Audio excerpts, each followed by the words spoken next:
Hả mấy mà làm tớ con đấy.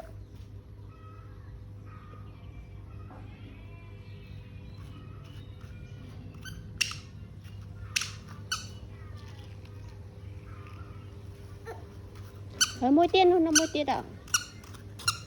Đạm tớ con vào nhá. Khang ná, đã khang ná, khang nó khang khói. Đã khang điện mình trời. Khang môi điện mình trâu nè, khang nè.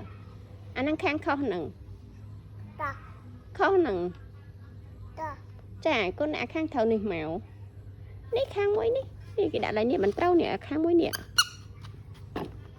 Chà, nắng mình trâu. Để nhóc cái thầu mới, nhóc cái chó nè.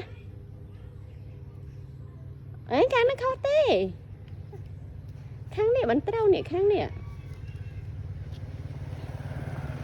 Nhóc cái chó mới, ở thoáng á. Ok, hay môi tiết nổi, tớ đó, môi tiết lặng.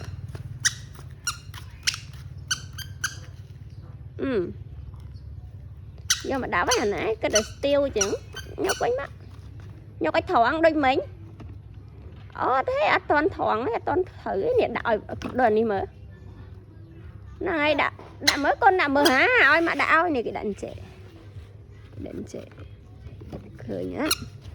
Ok con chi mở ra nữa no ôi đợi đến ọt thế con chi biết mở anh này không có đùm tao chẳng lắc với mèo.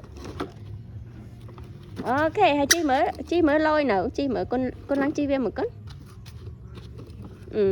lăng chi mở hả